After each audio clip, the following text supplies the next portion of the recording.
로마서 8장. 그러므로 이제 그리스도 예수께 속한 사람은 결코 정죄받는 일이 없습니다.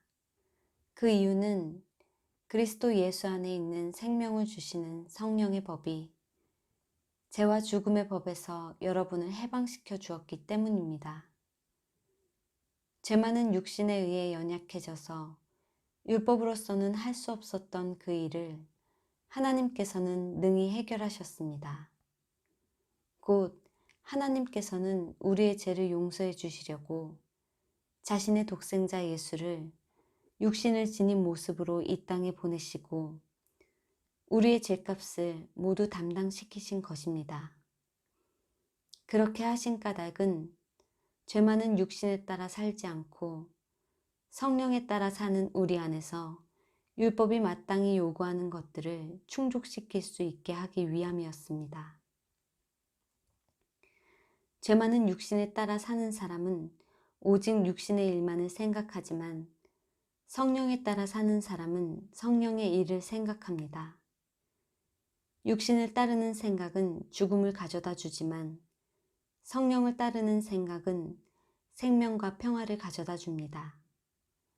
육신을 따르는 생각은 하나님께 매우 적대적이어서 하나님의 법에 따르지 않을 뿐더러 그 법에 복종할 수도 없습니다. 그러므로 육신에 따라 사는 사람은 결코 하나님을 기쁘게 해드릴 수 없습니다. 그러나 여러분 안에 하나님의 성령이 거하시면 여러분은 육신에 따르지 않고 성령에 따라 살게 됩니다.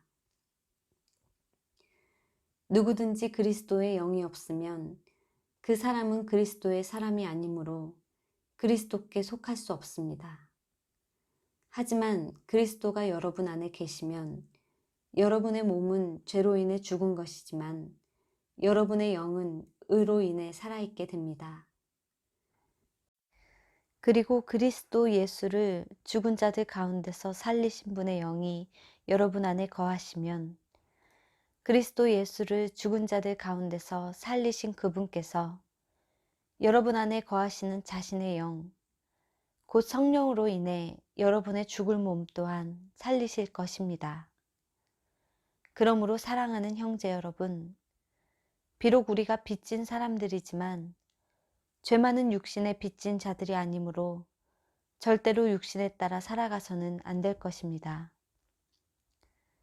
만일 여러분이 죄 많은 육신에 따라 살아간다면 여러분은 반드시 죽을 것입니다.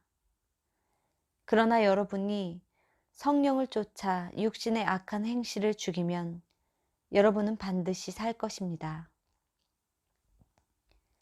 왜냐하면 누구든지 하나님의 영, 곧 성령에 의해 인도받는 사람들은 하나님의 자녀들이기 때문입니다. 여러분 꼭 명심하십시오. 여러분은 여러분을 또다시 두려움에 사로잡히게 하는 종의 영을 받는 것이 아닙니다.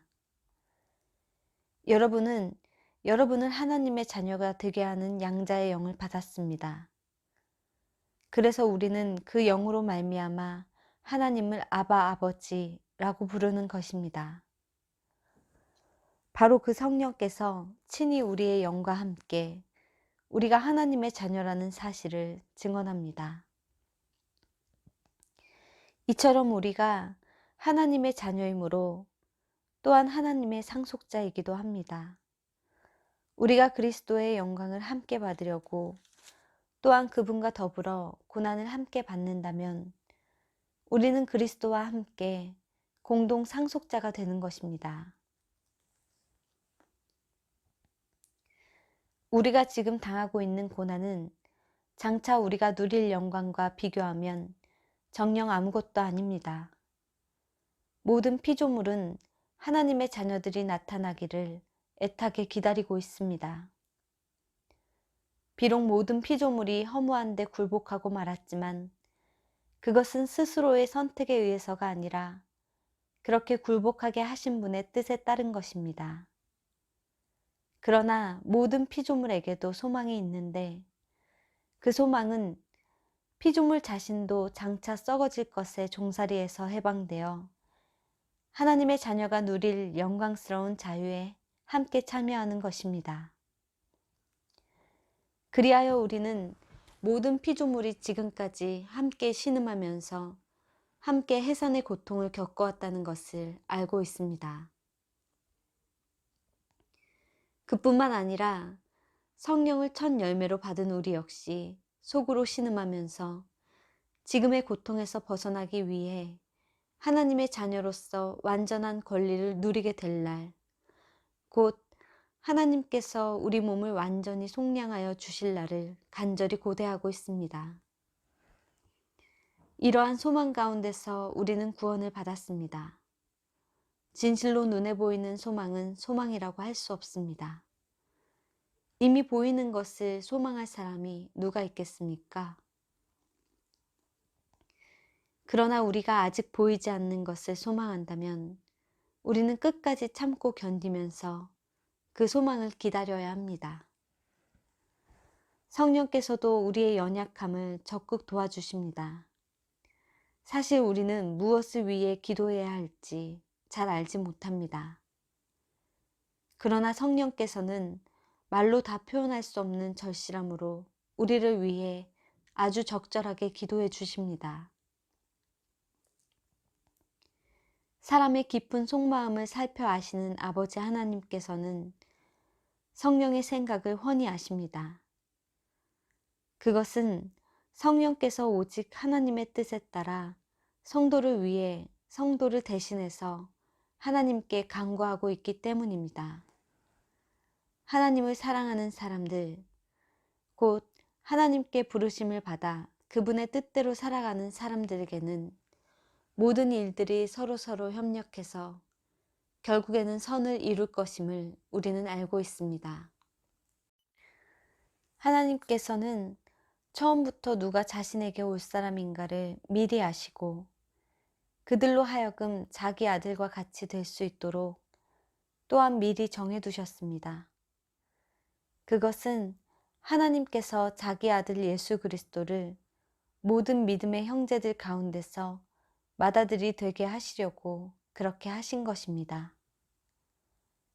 그리하여 하나님께서는 미리 정해둔 사람들을 적절한 때에 부르시고 또한 부르신 그 사람들을 의롭다고 인정해 주시고 또한 의롭다고 인정해 주신 그 사람들을 영광스럽게 하셨습니다.